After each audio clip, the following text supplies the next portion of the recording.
जा रहे हैं और कहा जा रहा है कि आने वाले समय में बहुत सारे जो कार्यरत सचिव होने वाले हैं, जिसको लेकर इंडिया न्यूज संवाददाता अभिषेक सिंह ने कैबिनेट मंत्री दयाशंकर सिंह से खास बातचीत की है। उन्होंने क्या कुछ कहा है, आइए आपको सुनाते हैं। हमारे साथ दयाशंकर जी हैं, परिवहन मंत्री। आज कई सारे लोगों ने भाजपा ज्वाइन की है। ये कहा जा रहा है कि आने वाले वक्त में ये लोग बहुत कारगर साबित होंगे, खासतौर पर चुनाव को लेकर।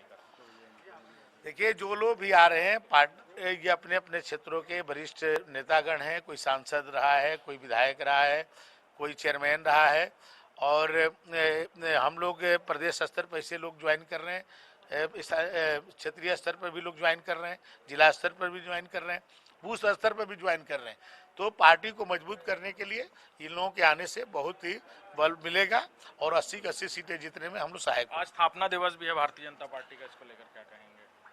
मैं अपने कार्यकर्ताओं को इसके लिए बधाई दूंगा कि हम लोग ऐसे पार्टी के सदस्य हैं जो इतने कम समय में केवल देश की नहीं दुनिया की सबसे बड़ी पार्टी हो गई। आज 20 करोड़ से ज़्यादा संख्या वाली पार्टी है हमारी भारतीय जनता पार्टी।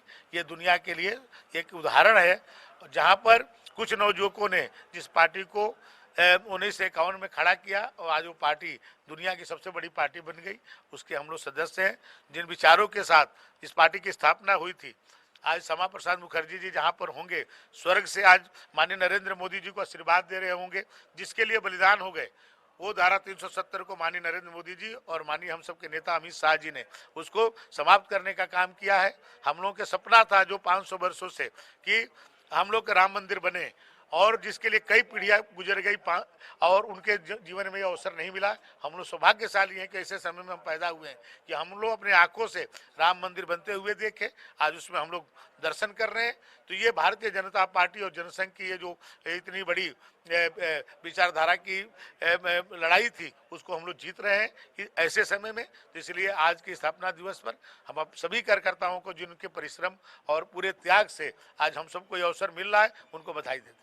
भारतीय जनता पार्टी जहां एक तरफ अपनी पूरी तरह नीतियों पर काम कर रही है, वहीं समाजवादी पार्टी मुख्तार अंसारी के घर जाने वाली है। यानी अखिलेश यादव मुख्तार अंसारी के घर जा रहे हैं, उनके कार्यालय के बाहर पोस्टर लग रहे हैं। ये कहा जा रहा है कि ईद ना मनाई जाए। ये सारी बातें चल रही हैं। एक तरह से मुस्लिम वोट बैंक को पोलराइज करने की कोशिश की जा रही है मुख्तार अंसारी की मौत की घटना के बाद। देखिए, हम लोग अपने नीतियों पर चल रहे हैं आगे।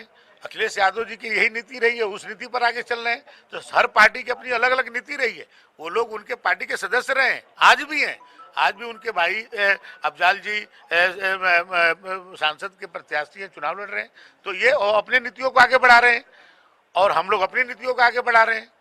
तो जो आज जनता किस नीतियों के साथ है, आज आप देखिए जनता आज किसके साथ है। आज ये माननीय मोदी जी के नीतियों के साथ है कि अखिलेश जी की नीतियों के साथ है। अखिलेश जी जिससे 2012 में माननीय नेताजी ने जो विरासत उनको दी थी, और आज जो है 2024 में वो अपने को आकलन करें, और 2014 से लेकर के आज हम लोग आकलन करें कि 10 सालों में हम कहाँ गए हैं। तो नीतियों का संघर्ष चल रहा है। वो अपने नीतियों को बढ़ा रहे हैं, हम लोग अपनी नीतियों को बढ़ा रहे हैं। एक और अहम सवाल है कि रॉबर्ट वाड्रा अमेठी से चुनाव लड़ने की बात चल रही है। जहां प्रियंका गांधी और राहुल गांधी का नाम यहां से दिया जा रहा था, वहीं रॉबर्ट वाड्रा का नाम अब सामने आ रहा है। क्या कहेंगे इस पर? देखिए, रॉबर्ट वाड्रा का स्वागत है। रॉबर्ट वाड्रा के माननीय सासू माँ उत्तर प्रदेश छोड़ के चली गई, एकमात्र सांसद थी। भाई उनके साले साहब जो है सांसद थे अमेठी से। माननीय स्मृति जी ने जब चुनाव हराया तो भी केरल के तरफ चले गए। तो पूरे कांग्रेस पार्टी में रायबरेली और अमेठी के लिए प्रत्याशी नहीं मिल रहा है। आकर के वो भी आजमा लें। वहाँ की जनता बुला रही है कि जिसको 3 पीढ़ियों तक जीता है, वो एक कैंडिडेट नहीं दे पा रहा है कांग्रेस में, आए उनको, यहाँ की जनता उनको स्वागत करेगी। बिल्कुल। हमारे साथ दयाशंकर सिंह से जो परिवहन मंत्री हैं उत्तर प्रदेश सरकार में, जिनका कहना अलग अलग मुद्दों पर यह था कि भारतीय जनता पार्टी में लगातार लोग शामिल हो रहे हैं। साथ ही उन्होंने कहा कि स्थापना